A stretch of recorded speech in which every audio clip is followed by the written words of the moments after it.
channel Geger Sepoi bersama saya Lilik Suharmaji dalam tuturan sejarah yang mengambil dari buku Geger Sepoi tulisan Lilik Suharmaji. Kali ini kita akan membahas tentang kebijakan Daendels dalam bidang militer. Nah, Daendels sebagai seorang marsekal dikirim oleh Napoleon Bonaparte yang saat itu menguasai persekutuan antara Prancis dan Belanda ke tanah Jawa. Ada 3 yang harus diperbaiki oleh Daendels.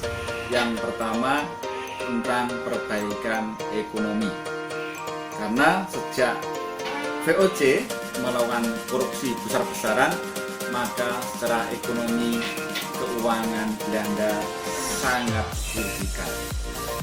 Kemudian yang kedua, perbaikan dalam bidang politik yang sudah kita bahas pada episode kemarin, bahwa Daendels dalam perbaikan politik ini menghapus jabatan Gubernur Pantai Utara Jawa, dan jabatan Presiden adalah jabatan yang sangat strategis karena dia sebagai langsung wakil Raja Belanda di sana.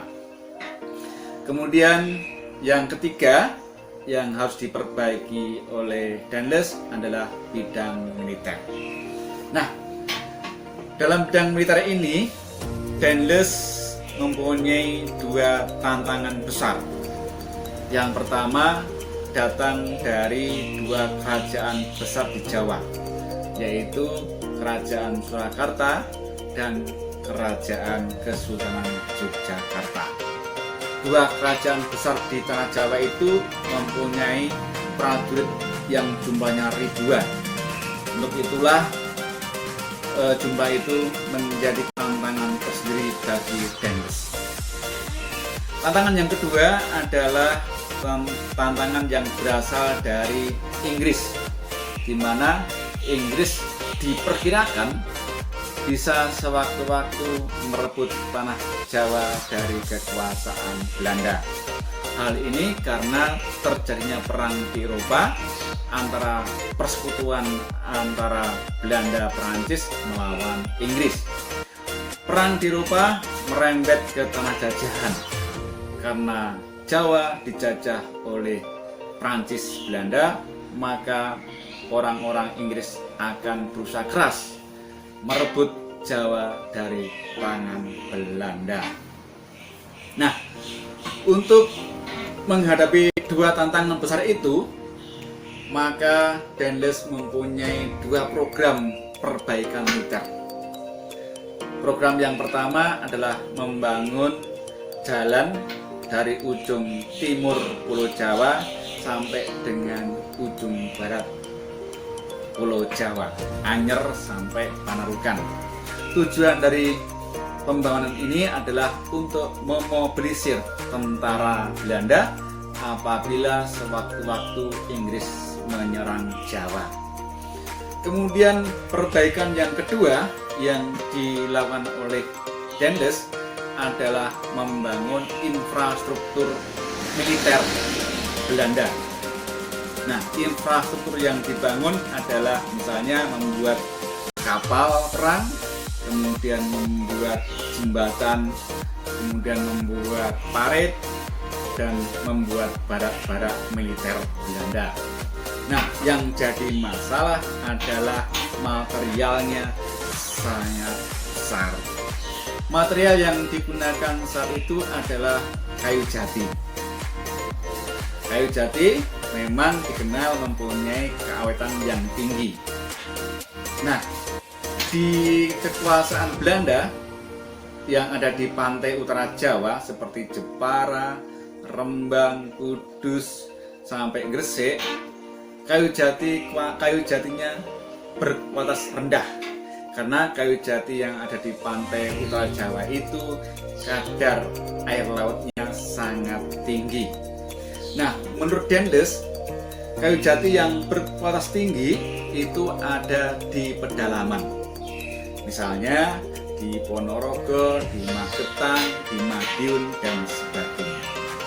Yang menjadi masalah bagi Dendles adalah bahwa kayu jati yang berkualitas tinggi yang ada di pedalaman itu bukan di bawah kekuasaannya, tetapi di bawah kekuasaan Kesultanan Yogyakarta dan kekuasaan Kesunanan Surakarta. Untuk itulah Dendles berpikir keras bagaimana caranya agar bisa mengelola kayu jati tersebut.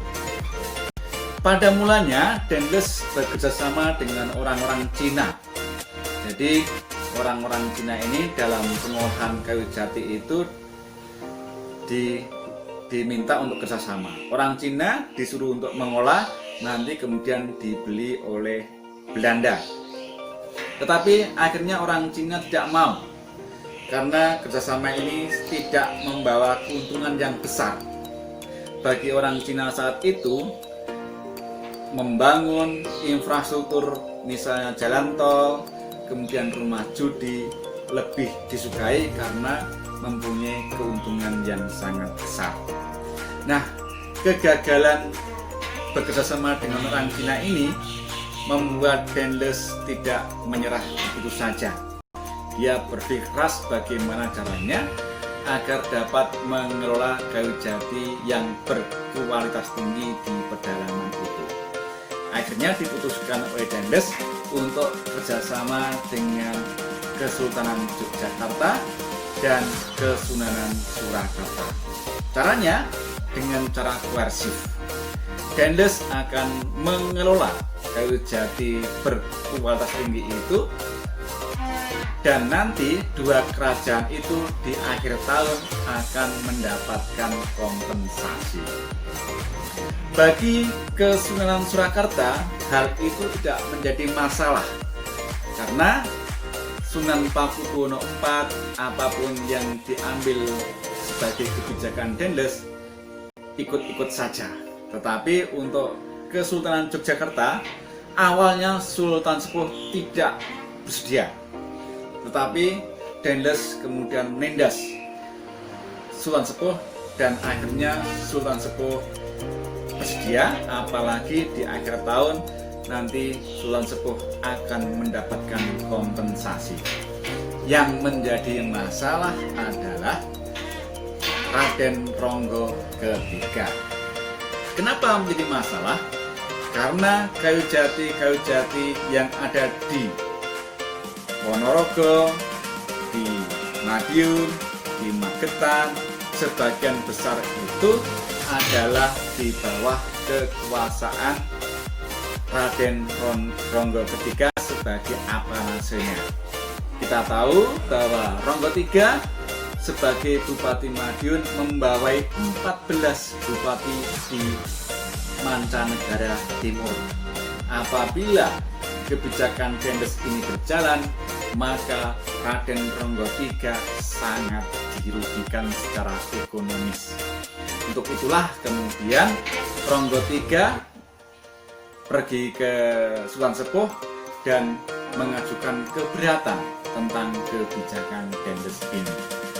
Nah, apa yang dikatakan oleh Ronggo III ini didengar oleh Patih Danrejo II, dan oleh Danrejo II dilaporkan kepada Minister Peter Engelhard yang ada di Yogyakarta. Oleh Engelhard kemudian dilaporkan kepada Dendles. Mendengar itu, maka Dendles marah besar, sehingga dia mengirimkan tentaranya yang berjumlah 7.000 untuk menindas Sultan Sepuh. Masalah semakin genting setelah terjadinya peristiwa Ngebel Sekedok. Nah, peristiwa Ngebel Sekedok ini nanti kita akan bahas pada episode berikutnya, tidak pada kali ini. Nah, peristiwa itu membuat Ronggo III dipersalahkan karena Ronggo III dianggap bersalah oleh Sunan Pakubuwono IV dan oleh Dendels. Maka Ronggo III harus dihukum dengan cara Eropa di Batavia sana. Apabila Sunan dan Sultan tidak menyerahkan Ronggo III, maka Dendels akan mati besar. Untuk itulah, karena Ronggo III ini di bawah kekuasaan Kesultanan Yogyakarta, Sultan Sepuh, maka Dendels menekan Sultan Sepuh agar Raden Ronggo III diserahkan ke Belanda, diadili di Batavia sana. Nah, dari peristiwa inilah nanti maka akan menyebabkan perlawanan Raden Ronggo III kepada Dendels. Yang menjadi pertanyaan adalah bagaimana proses perlawanan itu dan bagaimana akhir dari perlawanan itu. Karena kebijakan Dendels ini sangat merugikan Ronggo III, Sunan Surakarta, dan Sultan Yogyakarta. Begitulah, nantikan episode berikutnya di channel Geger Sepoe yang diambil dari buku Geger Sepoe tulisan Lilik Suhartoyo. Sampai